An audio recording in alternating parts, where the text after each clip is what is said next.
Hey everybody, Zee Garcia here. Today we're going to be surveying an unknown planet and trying to get to safety in Rove.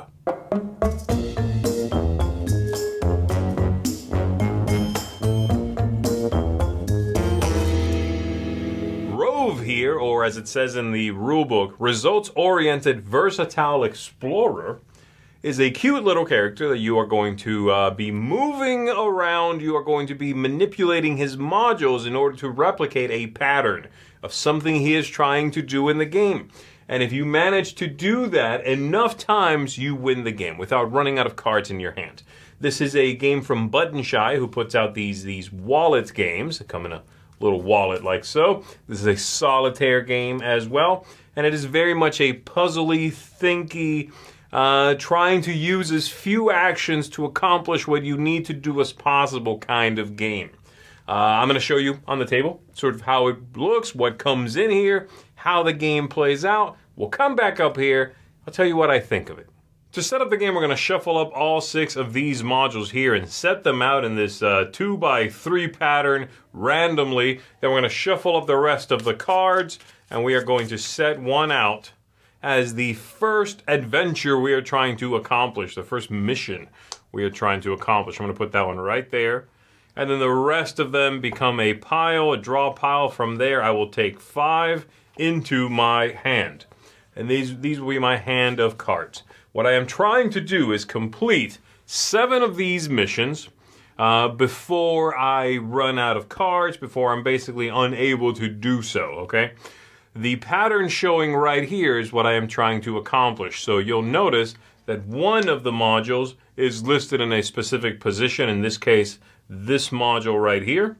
And then the rest must go in those places in the grid, but it doesn't matter which one ends up where, as long as this one's in that position and the rest relative to it in those spots.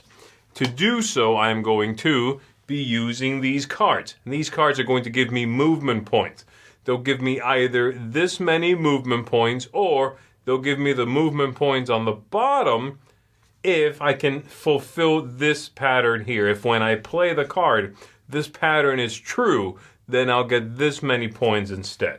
So let's go ahead and take a look here. For example, this one right now is correct and shown out there. It would be this module and then 2 below it. So that's true. I could use this to give me 4 movement points. And in fact, I'm going to go ahead and do that. When you play out a card, they say you can use the white ticks here to help you keep track of how many movement points you've used. So as I play this one, I'll put it with the 4 ticks, which are there at the top. And every time I use one, I'll just rotate the card. When I finally use the last one, I'll discard the card. To move a module, I'm going to use 1 movement point, but I have to follow the rules of the way these move. So we've got here, these 3 across the bottom are fairly similar. This one here can move up, down, left, and right. It can jump over things if you want to, but it doesn't have to. This one then will move diagonally, same thing. So it could go from here, say, to whoop, that spot there. You can never land where something else is. And then this one can move in all directions. This one over here will move only up and down, left and right, but it can push other things. So if it were to move that way, I would scoot all 3 of these over, like so.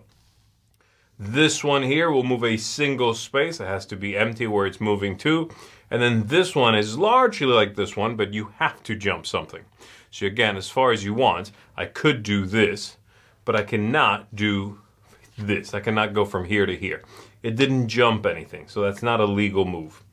So there you go. Besides that, each one of them has a special ability that you can once per game use that special ability and then flip it over to denote that it is now turned off. Those will not cost you a movement point. You can just do those special abilities. So I need to combine these things in order to get through 7 of those. So for example, for right now, I might do, let's say, 1 movement point. So I'll rotate that and then move this one once to there. Another thing I need to watch out for is making sure that all of these are touching. I can never disconnect these. So I will do that. I'm going to do, I'm going to do now another movement point. The game is, obviously very, very puzzly. I'm going to do I need to try to get this pattern, one there, this one then way up here. I could try to do perhaps this movement point here. Say move this one here, there. I'm going to spend another movement point. Move this one by pushing all three of these over, like so. Final movement point on there, and then I discard this card to move this one here, jumping over one, so that's legal. And then, unfortunately, one more movement point. This card's pattern is not satisfied, so it's just one movement point. And then I use that final movement point to move this one here. And that gives me that pattern. Not a very efficient way to do it, maybe, but I did it. So now that I've completed that, if there was a card here that was still giving me movement points, I would discard that. I take the next one of these, and I set it on top of this one like this to build the little adventure that my little fella's going on here. New pattern, and then if I have fewer than 5, I draw 1. Not up to 5, 1. And then I try to accomplish that pattern there. And I'm trying to conserve these. I'm trying to do this in as few of these as possible because, again, I'm only drawing 1. If I ever find myself with no more cards in hand, no more movement points, and still unable to achieve that pattern, accounting also for special abilities, then I've lost the game. I've locked up and lost the game. If I get the 7th one done, then I succeed. And again, some of these powers are very strong. Swap any 2 modules here. Place any module adjacent to brain, which is that one. This one is shift any module 1 space. Doesn't matter what kind of movement they have normally. You can just shift 1 space. So, that might have been a better way for me to accomplish the last one if I just give up some of these special abilities. But of course, you can only do each one of these once per game. So that's basically what I'm doing. Once I do that, I'll drop out another one, draw a card if I'm below 5, and so on until I either win the whole thing or I lose the whole thing. If all of these cards are gone, they've been put out here or drawn, then I'll just set these out again and make them a new draw pile. But there you go. That's basically what you are trying to do. That is Rove. All right, so that is Rove here. Let's talk about it. I tend to be a fan of button-shy games. I don't like all of them. Some of them don't really work for me. But generally, they're very interesting little gaming experiments. They have 18 cards that the designers get to sort of play with. So oftentimes the cards are double-sided. The top of the card and the bottom of the card do different things. They try to maximize the space of 18 cards. I think Rove manages to give you a really interesting puzzly game for single player with those 18 cards. It works really well. So starting from the top, the theme, it's silly, it's very cute. I think it works really well here. You can see on the little illustration of the character that whatever he is trying to do is replicated by his little dots, his little modules. So I think that's a nice touch. And then on top of that, the aesthetics are lovely, very whimsical, very abstracted. It gives the character some nice personality with very abstracted and very little artwork. The backs of the cards are not flashy. There's not a lot to these. I do like the idea of being able to track how many actions you've got left, how many moves you've got left. But yeah, this part of the card, which is the part you're looking at most of the game, is pretty boring. I like this side though, and the card quality here is great. Button Shy Games always has really great linen finish cards. They are excellent. They hold up to a lot of wear and tear. So good aesthetics. The replay value. Well, that puzzle is going to change from game to game. Every session of this is going to give you a slightly different thing to accomplish. You're always doing the same thing, but you are presented with a different configuration to think through, to manipulate, to get to. So I think that's going to hold up to a good amount of plays. This is not a game I'm going to play every single day, but I keep thinking about it and coming back to it in my head and wanting to shuffle up real quick and maybe not play all 7 of the modules to try to get to a win, but just completing a couple of them is fun. It's a fun activity, so I think it's got a good replay value. I think the game arc is not as good. I think there's some rising tension as your hand of cards dwindles, as you start running out of opportunities, as the abilities get shut down because you've utilized them. But there's no real build-up in the game. There's nothing that when you complete one of these, you now have a special ability.